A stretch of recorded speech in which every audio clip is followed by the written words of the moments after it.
So we're coming up towards the end of day 4 on Learning Redefined, our first ever online conference, and it's been a real celebration of teaching and learning this week.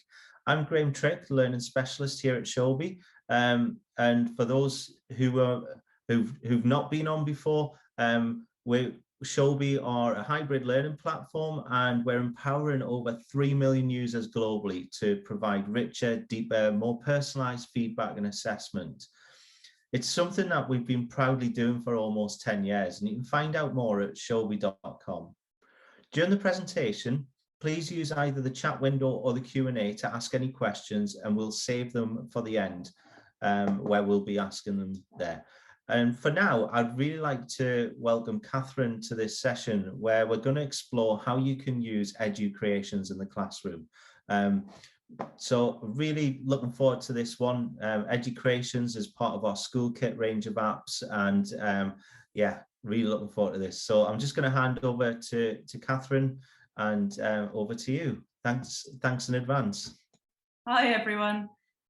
So let me just share my screen. I'm hoping you can see that okay.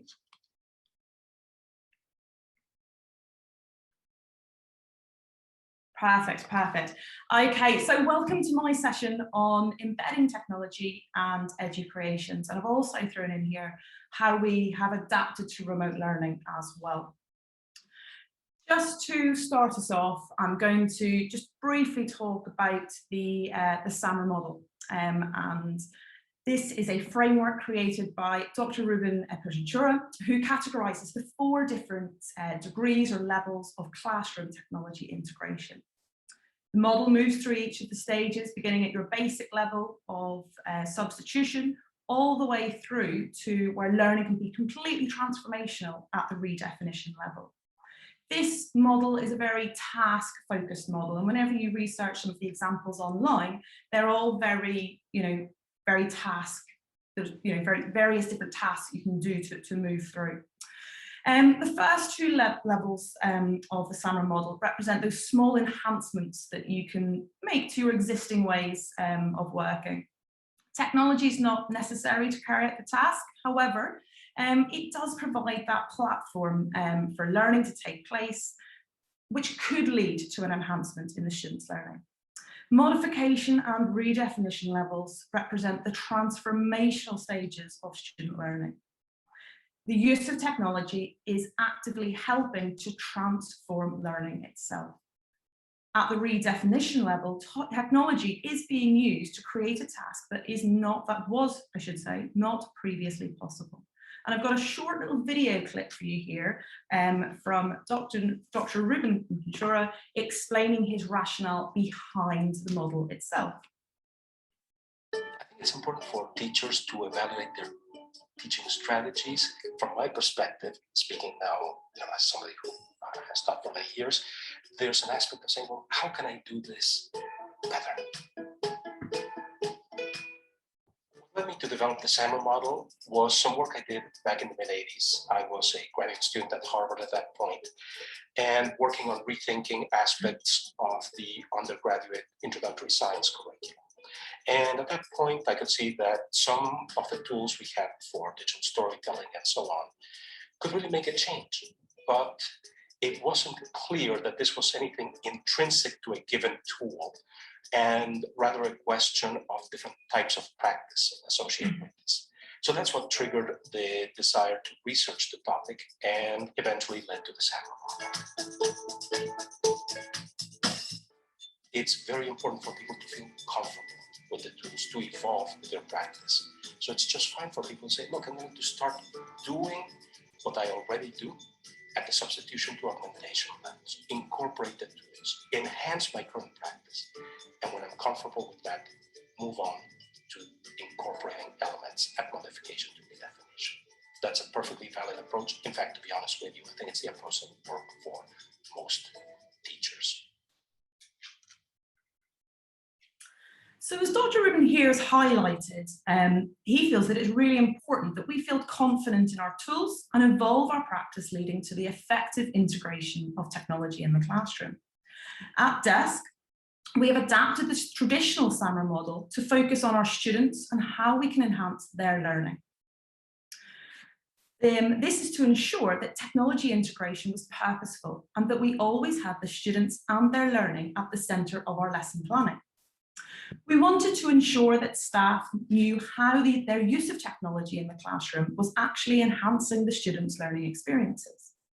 Again, for substitution and augmentation are the enhancement stages, starting with using technology to increase engagement in the classroom, followed by using technology to enhance the students' thinking, learning, and increasing their self-reflection skills.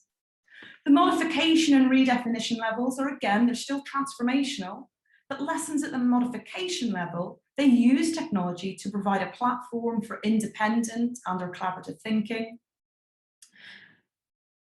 And at that specific stage, students are actually developing their skills and creating content themselves, which they can use to interact with their peers.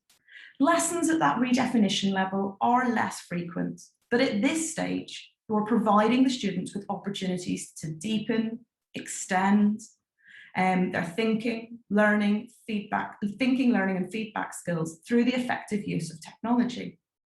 At Desk, we wanted to ensure that technology integration had a purpose.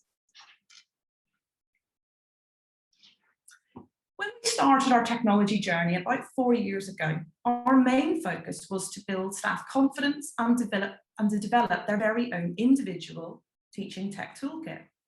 When we all first started teaching in the classroom, we had to develop our own toolkit of teaching strategies. And over time, we built up confidence in this. I believe this is the same with technology in the classroom.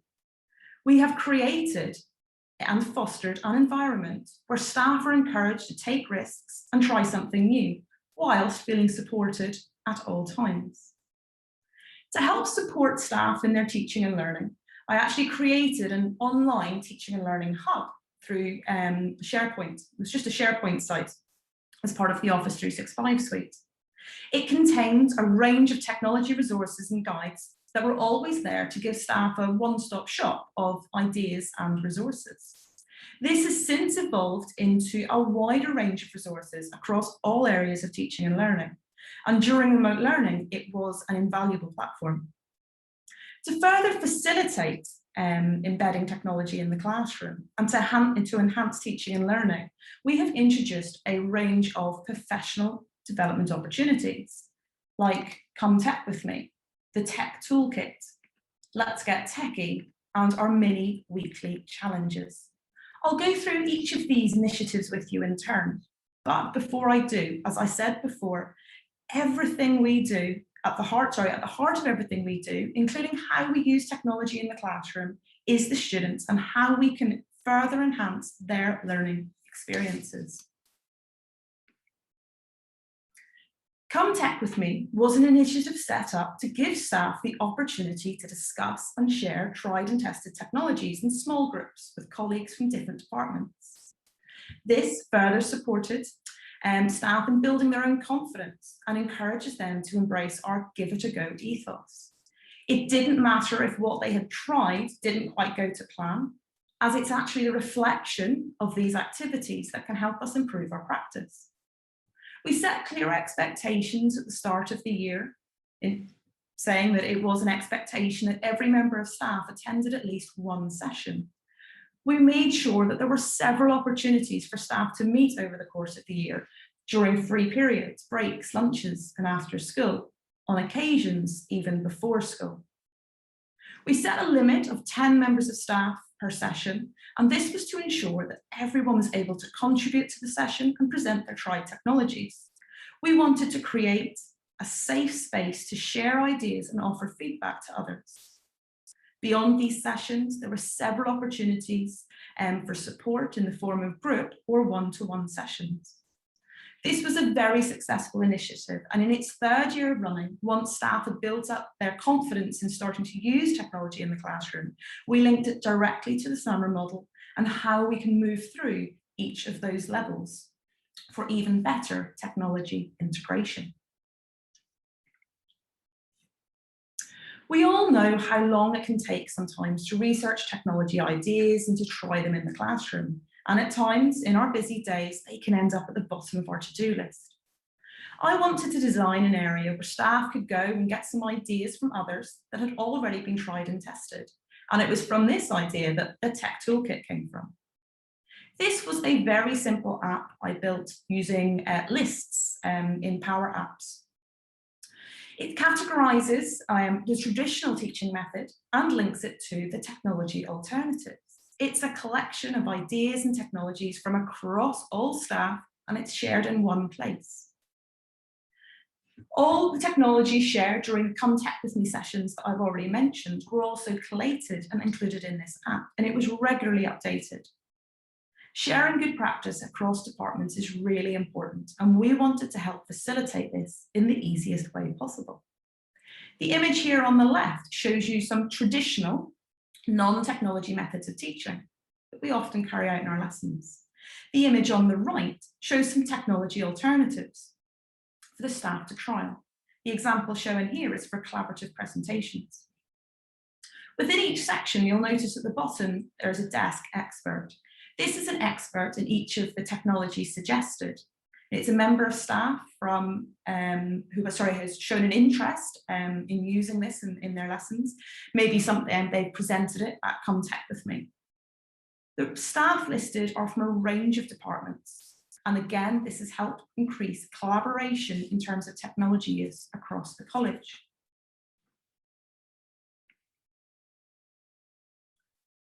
As our technology journey progressed, we have moved from Windows to Apple's devices over a 4-year rollout. We were very lucky at the beginning of this to purchase 6 iPad Pros at the start of our journey to help further build expertise and experiment in the classroom. Let's Get Techie was an 8-week program that was available to staff of all abilities who just wanted to get involved and try something new. The rationale behind this initiative was to build in-house expertise. The program itself was tailored, included tailored sessions and weekly reflections during the first 4 to 6 weeks, with the remaining weeks being used to showcase what had been learned. The showcasing happened through mini PD sessions, but also through lesson drop-ins. This led to increased engagement in technology use and a very positive outlook in terms of our move to Apple, an operating system which at the time many staff were unfamiliar with. The staff who took part in this initiative have gone on to run many of their own professional development sessions for staff over the years and have continued to share their expertise across the college. Educreations is a simple yet effective whiteboard tool that lets you create interactive and engaging videos for your students. It can be used also by students to create their own videos that they can share with their peers and help learn from each other. Let's have a quick look at the app before I go through how we use it across the college. Give me 2 seconds to connect my iPad.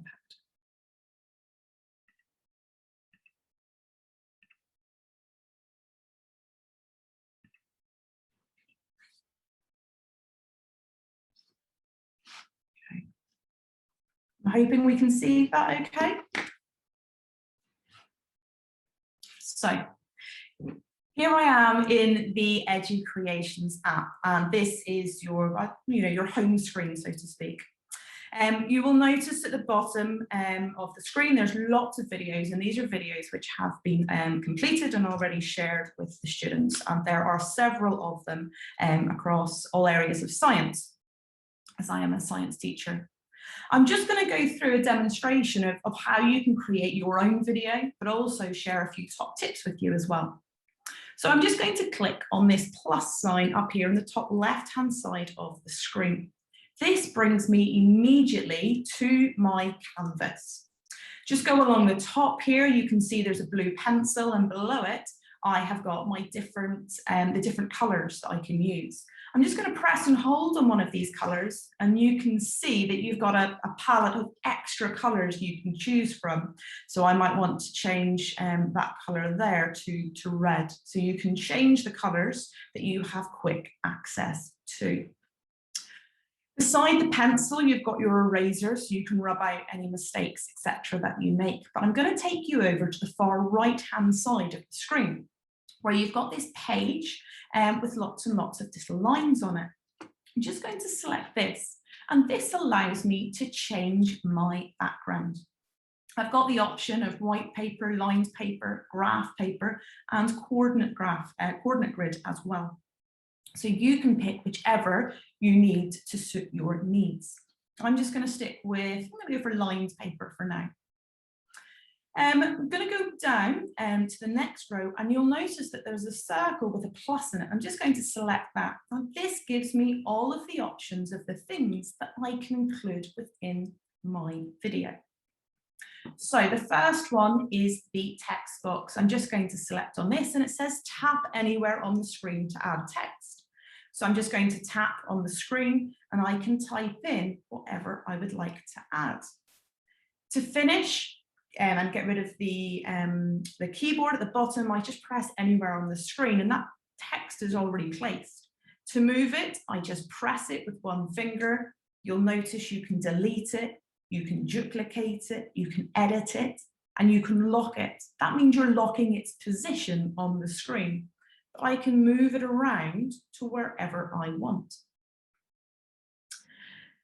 I can also change the color of this text. I've just highlighted it again. I'm just going to go to the edit text. You'll notice in my keyboard here that there is a little circle with navy in it. If I select this, it brings up my palette of colors that I can choose from for my text. To increase the size, I do the A with the plus. To decrease the size, it's the A with the minus. I'm just going to press done. I'm going to go back to the same little circle with the plus sign. I'm going to have a look at the next feature. The next feature is a picture, and this brings up my camera roll. So it will ask you to have access to your camera roll. So once you give it access, you will be able to bring up all of your photos. I'm just going to go to Recents, and I'm going to select, this is a picture of a phone on a table. You'll notice that it's got a big blue banner around it. That means at the moment I can edit it. So I'm just going to use two fingers on the iPad and just sort of pinch it in a little bit smaller. And then I'm just going to press it again, and I can move it to wherever I want on the screen. You can rotate the picture at the bottom here. You can see it in the middle. You can duplicate. You can make it fit to the height of the screen, the width, and again, you can lock it in position. If I go back to the plus, the next image is a camera. This gives you direct access to the camera on your iPad. So you could take a photo of something in front of you and you could just add that in. The next one down is excellent for whenever you want to create your own lessons. So it links either to Dropbox or to Google Drive. And what it lets you do is to actually import PDF into the canvas itself. So you'll notice here that I've got current and voltage, and this is actually a lesson that I created for my Year 7 students on PowerPoint, and I just exported that as a PDF. If I pressed to enter this, it would give me a slide per page. I'm not going to do that now because it's quite a long PowerPoint, but a slide per page, and you can go through, record over it and edit it. And I'll show you an exemplar from geography in a little bit. I can go back up to the plus, and we have this circle. This is actually the web. So I'm going to click on this, and it brings me up a search bar. I'm just going to type in a keyword. I'm going to go for energy. And enter. And what you will notice is all this information comes up about energy. I want to ask, I want to share some pictures on energy and sort of get the students to think about what that means. So I'm going to click on images. And what I can do, you can see on the top, you've got cancel, you've got your URL bar, and the far right-hand side, I've got this camera. I'm going to take a screenshot of this page. It's going to put it directly into my little video that I'm starting to create and in a new page, and I can edit that later. You'll notice at the bottom that I've got 2 of 2, so it's added in an extra page. I'm going to go back and I'm going to click on the plus final time, and we have the map, which is at the bottom right-hand side here. The map is a fantastic one for geography. So it automatically, well, mine automatically brings up the USA, but you can type into the address bar anywhere you want. And again, if you look on the right-hand side of the screen, you've got this camera. You can take a screenshot of your map. I'm just going to take a photo of this because in my video, I'd like to talk about Route 66, and I can see this clearly on this image. Again, I'm going to take a photo and it's going to add it in as a separate page on my canvas. So you can see now I've got 3 of 3 pages. To go back to my first page, you'll notice there's a little arrow on the right-hand side, or sorry, the left-hand side in the middle of the screen. On the right, there's the arrow going forward. So I'm going to go back to my first slide. Okay. So let's go through how we can actually record our video. You can see that there's a red circle with a little microphone in it. I'm going to select that, but I'm not going to speak for the first second, and I will tell you why whenever we go through and have a look at our recording. Okay, and welcome. Hello, how are we? Here is an image of blah, blah, blah. Going to go through to my next slide now. I move there by pressing that little arrow on the right-hand side. And I've got my all my images for energy, and I wanted to highlight this one, so I'm going to draw a box around it. I can annotate as I wish. Again, I'm going to go forward to my next slide that I've already pre-prepared, and I've got my map, and I want to talk about Route 66, maybe planning my holidays. I'm going to start in Las Vegas, or sorry, in Los Angeles, and I'm going to travel up to Las Vegas. Then I'm going to go all the way down to Flagstaff, and all the way through to Amarillo, all the way through to St. Louis, and all the way up then to Chicago. So this is the route that I'm going to take when we're all allowed to freely travel again. I'm just going to press pause there. So you'll now notice that the little button beside that red microphone has sort of, you can press it now, it's become highlighted. So I'm going to press that. And at the bottom of my screen, you can see that I've got this editing tool. So I'm just going to go towards the end of that video. I can just, with one finger, I can just slide the little marker backwards and forwards. I didn't like what I said at the end of that video, so I'm just going to press play and listen to it through. That I'm going to take when we're all allowed to freely travel again. I'm just going to press stop there because that's where I want my video to finish. Now, to edit it, I can just press the edit button and trim. So you notice it's going to trim where the end of that yellow line is. So I'm just going to go to trim, and it's going to trim the last 2 seconds for me. Educreations lets you trim from the end. It doesn't let you trim from the middle of the video. So I'm going to go back and tell you about why we didn't record in the first second. I'm just going to go back to the editing bar at the bottom. I'm going to go to edit. I'm going to move this yellow marker all the way to the beginning. And you'll notice you can't get rid of your whole video. It's not possible. What you can do is get rid of every second apart from the first second.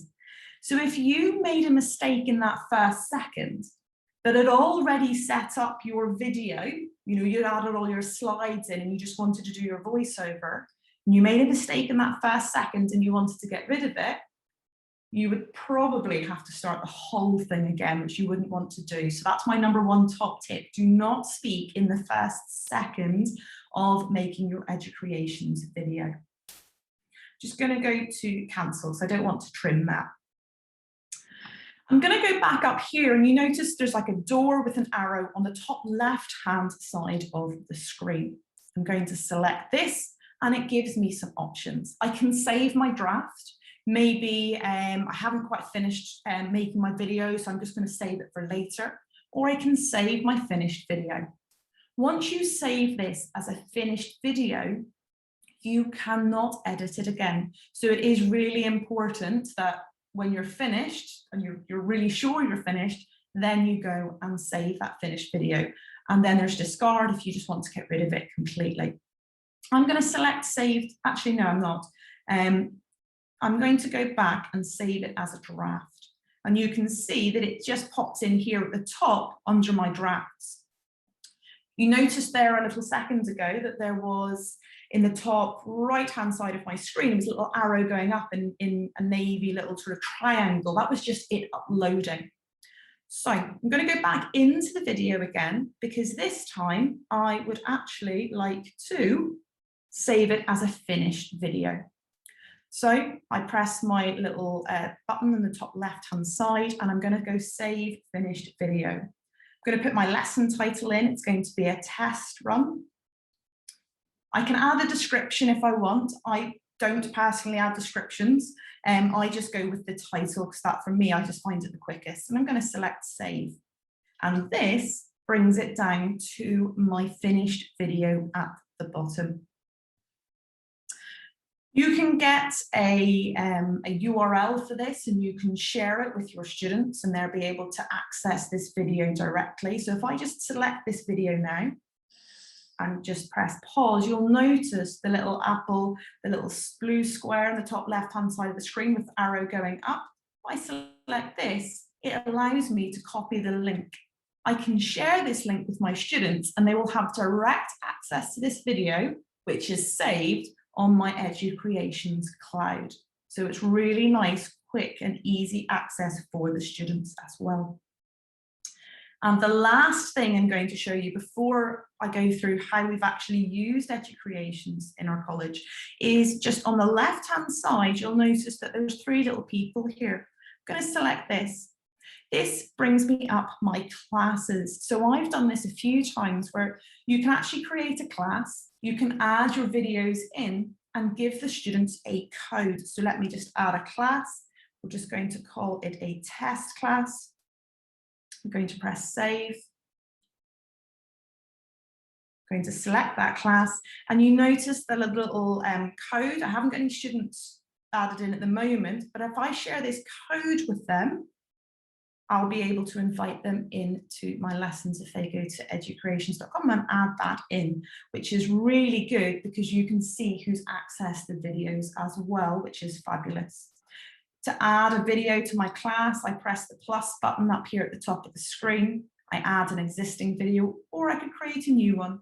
I'm just going to add in my test run, and I'm going to add this lesson. So it's now in my class that I'm going to share with the students.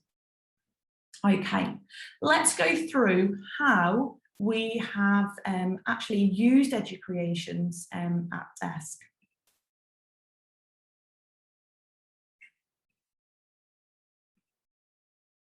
Okay, so I'm hoping you can see my PowerPoint again.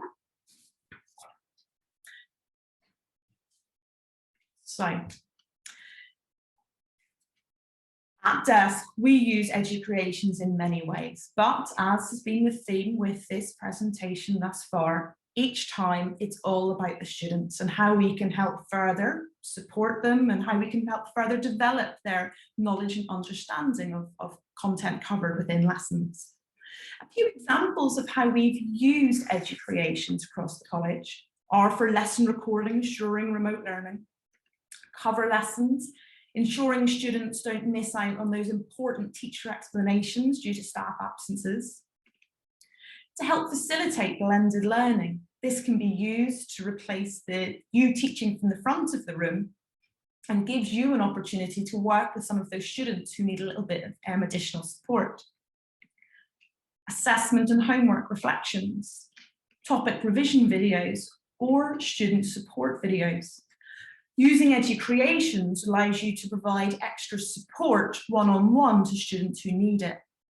I use this regularly with my A-level students to review exam questions that they're struggling with at home. They just take a screenshot of the question, they send that to me, I'm able to quickly add that into a video and give them an explanation and a run through of the question itself to really help support them. I have chosen 3 different departments to showcase how we have used Educreations. The first is maths. In maths, the students are provided with review sheets, and there's a couple of examples here on the screen. In each of these review sheets, there are solutions for each of the questions in their homeworks or in their assessments, and these can be accessed via QR code. When you're spending time in class reviewing homework tasks or assessment, there's always going to be that student who's sitting there waiting through all the questions they got correct before they actively start engaging in the lesson when you get to a question they haven't quite mastered. Providing a video or videos of the questions is a great way to ensure all students are engaging in the lesson from the start. It shows them another approach to the question. It allows them to identify their mistakes and allows them to learn from them as well. These videos can also be used as part of the students' consolidation and revision processes. Using videos in this way has really helped promote independence and self-reflection in our students. And here's an exemplar from the maths department. In a school, there are 75 boys in the tennis squad. The ratio of the number of girls to the number of boys, so girls to boys, is 4:3. And we're told that there are 75 boys, so how many girls are in the tennis squad? So again, we can do our blocks. Girls, it's 4 blocks. Boys, 3 blocks. So that's 7 blocks altogether. You're told that there are 75 boys. So that means that these 3 blocks have to total 75. Okay, so 75 boys, so there's 3 blocks, total 75. So share that between the 3 boy blocks. So each block is worth 25. And because all the blocks in the question are worth the same, that means all the girl blocks are also worth 25. So we've got 75 boys and we know we've got 100 girls. So the final answer, how many girls are in the tennis squad? That is 100 girls.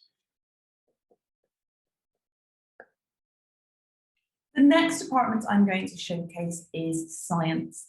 In science, we also use videos per question review in our assessments. And you can see the image here on the right-hand side of the screen, this physics RAR sheet. The links, they are those links that I was talking about when I did that demonstration on the app a moment ago. This method of review has really helped our students develop their AO2 or their application skills in terms of their approach to exam questions. And this is an area of challenge for many students. Educreations has also been used to create cover lessons to help support the staff absences. This ensures that the students don't miss out on those teacher explanations and are still receiving the very best lesson experiences under the circumstances. And here's a short snippet from a practical review video in science. Hey guys, we're just going to have a look at the results now from our experiment. As you can see up in the top left corner, that's just the simple setup of what we had with the ray box, shining a light through a glass cube and being able to draw all the rays of refraction. So now, if you have a look here, we've got our incident ray over here coming in. It's going into the glass, and then what you can see, and this one's a really, really nice example because it shows us the angle of incidence, which is this angle over here, is at 63 degrees. And it very clearly shows that the refracted ray that goes inside the glass block over here, you can see that that angle of refraction is 31 degrees. Even better with these particular sets of results is they're showing you the fact that as it comes out the glass block, what you can see is that the angle of incidence over there is also 31 degrees, and the angle of refraction, the one outside here, is also 63. So can you see that this angle over here and this angle over here are both equal? And this angle and this angle are also both equal. But what is important from this is to remember that the ray of incidence is not the same as the ray of refraction. Now, this is different from our if you remember, from reflection. Now in reflection, these two angles are equal, whereas in refraction, they are not. And from here, we're going from air into glass. Glass has a much higher density, and therefore the light slows down, which is why the angles change. And finally, we have the geography department. During distance learning, geography used Educreations for every lesson each week to create a quick recording of the lesson to benefit all students in all year groups. Since coming back to college in September, they have continued with this practice to help ensure that the students can still experience the lessons, even if they miss class or are experiencing ICT issues. This year, there have been more absences than usual due to COVID, with many students working from home at times, sometimes for 2 weeks. These recordings have also helped provide lesson, also been helped to be used for lesson consolidation and for revision. As a result of this, the department have built up a huge bank of resources, and this has helped facilitate lesson reviews.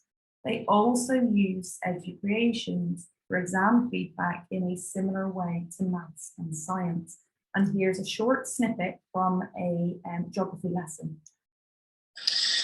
Final thing to say then is we're going to go back to those 9 things we can do to try and prevent or protect the floods. I'd like you to just think about which of these factors would be the most important, okay, or most effective, and which would be the least here, okay? And then obviously some of the most there, and then the not so much there, okay? Decide which is which, and then try and maybe give some feedback and break down why you've chosen one of these statements to be at 1 and which one you put at 9. Okay? Nice video there as well, should you wish to watch it to try and understand. This activity will take you around 5 minutes. Pause the video after you do that. And finally, some of my top tips. I've already told you the first one, and that is do not talk in the first second of the video. You cannot edit it out. My second top tip is if you make a mistake, please do not worry, just correct yourself and continue. I used to spend hours trying to make the perfect video, but to be honest, making mistakes is part of life, and the students really don't mind it. It allows them to see us as humans. So make a mistake, correct yourself, and move on. You can make an Educreations video in literally 1 take. And finally, I find whenever I'm embedding images into my videos, is that it's quicker if I have them already pre-cropped on my camera roll and embed them in that way, instead of taking the photos using the camera feature in Educreations itself. Thank you so much for listening, and any questions? Thank you, Katharine. It's been fascinating sort of looking at your journey over the last 12 months, and alongside that, looking at how you've been using Educreations across your school. I think I'm just waiting for a couple to see if anyone has got any questions to come in. Please use the chat panel or the Q&A feature.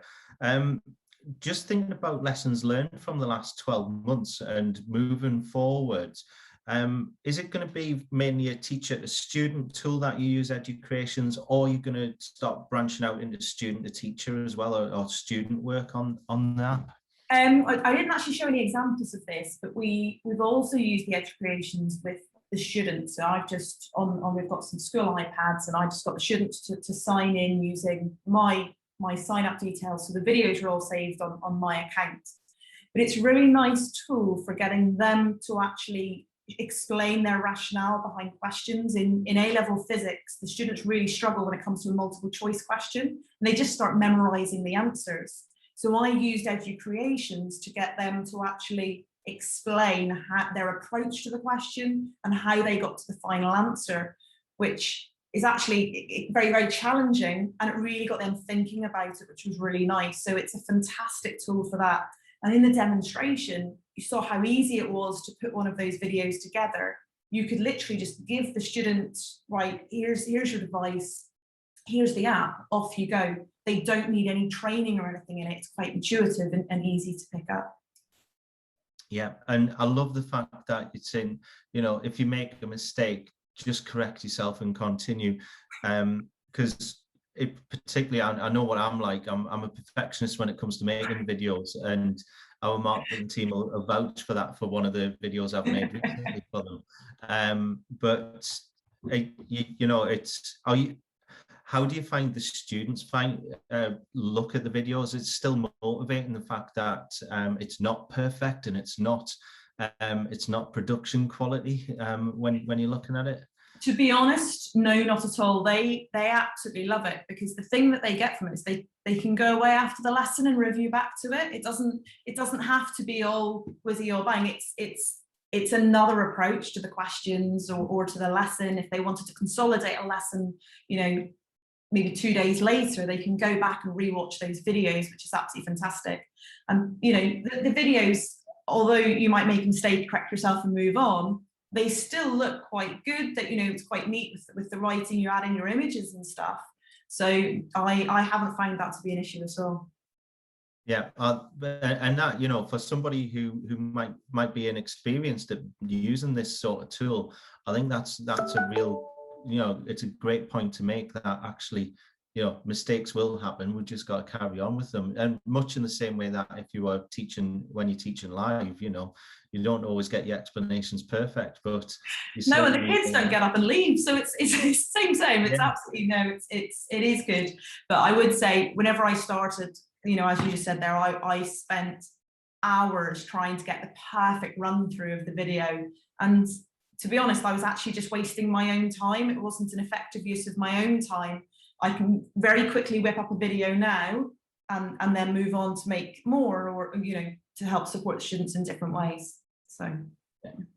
Excellent. There's no other questions come through, and I think it's just really just been a fantastic sort of demonstration of what's possible with Educreations. So I'd like to thank you for giving up the start of your weekend, because for those of you who aren't familiar with the Emirates, the weekends start on a Thursday night and run through to Sunday. So Sunday is the new Monday, isn't it? It is indeed. Still confuses me. Yeah. So thank you for giving up the start of your weekend, and it's been a fantastic presentation. If anybody's at a little bit of a loose end, or for yourself, if the TV's not good in the next hour or so, we've got a panel discussion coming up where Abdul's going to be talking to digital leaders and senior leaders from across independent schools in the UK to look at actually how EdTech's used in that context. We've also got the staff room tonight, and then we've got another set of workshops tomorrow. So thank you all for coming along, and if you're watching on the replay, thank you for watching that too. And yeah, just like to say thank you. Enjoy the rest of your day, and thanks again, Katharine, for sharing how you're using technology across in your school. Oh, not a problem at all. Thank you everyone for coming along, and I hope you've got some takeaways that you can take back to your own schools. Thank you. Bye. Bye.